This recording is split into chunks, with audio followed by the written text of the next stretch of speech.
The Globe Theatre to your right hand side. The only thatched building in London since the Great Fire. Yeah. See the sprinkler system on the top? It had to be put there by law. Yeah. But this was the inspiration of an American. Yeah. Samuel Wanamaker, 1949, came to London. No memorial, no prestigious plaques for the greatest playwright the world has ever seen.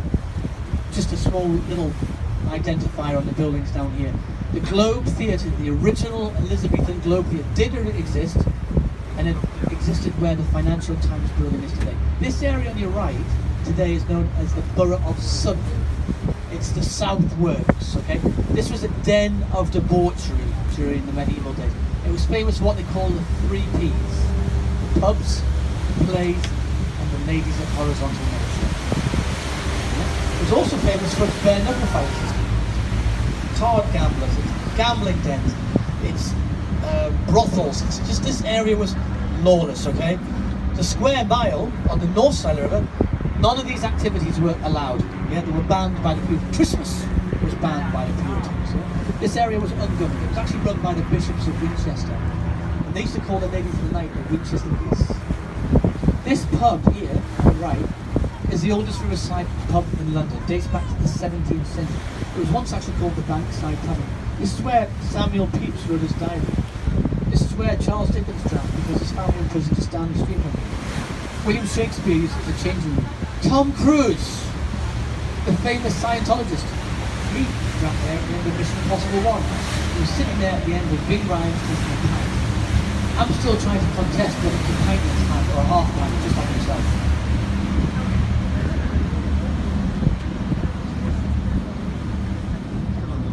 Do you want to know what irony is? See this building to your right, Starbucks Coffee, yeah? Behind there is the 13th century Clink prison, okay? The Clink prison was a debtor's prison, yeah? Starbucks Coffee across the street from it doesn't pay tax. There you go. In the little bit gap in the building, see this little warship, the pirate ship, the Golden Hind?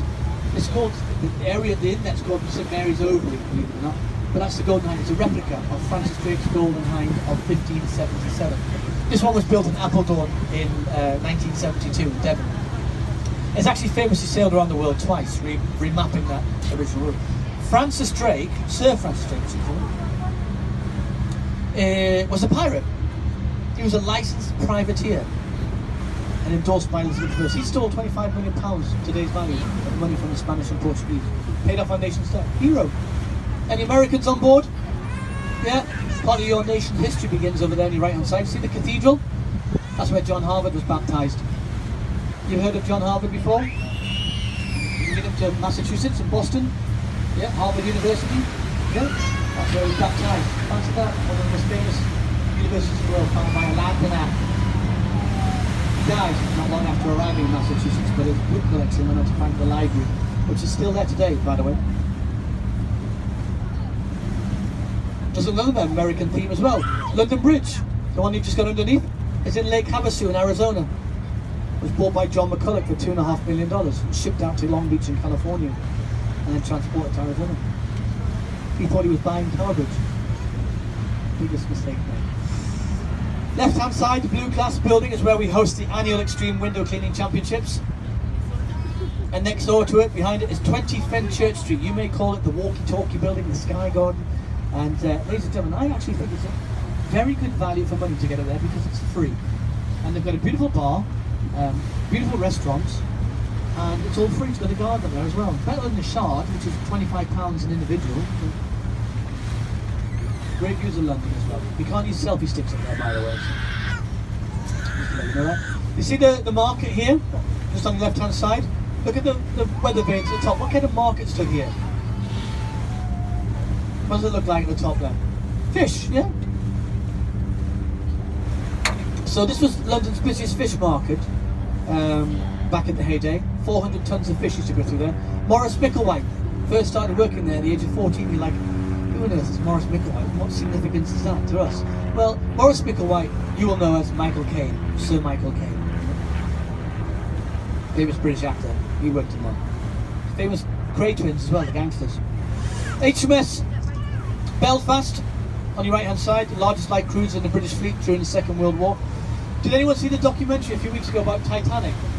The new investigation into the Titanic and how they believe that the Titanic sank not just because of the iceberg, but because there was a fire in the coal seams when it left Belfast. And I reckon that fire burnt for about a week, even when it was coming through Southampton and Galway and Cherbourg.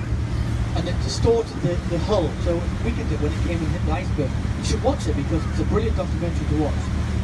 They're changing the history with this new photographs that someone had hidden in their attic for 90 years. And there was a huge black mark down the side of the hull. Brilliant. HMS Belfast though saw action in the Korean War and the Second World War, and it was actually the command vessel for the D-Day landings on the 6th of June 1944. See those 6-inch barrels?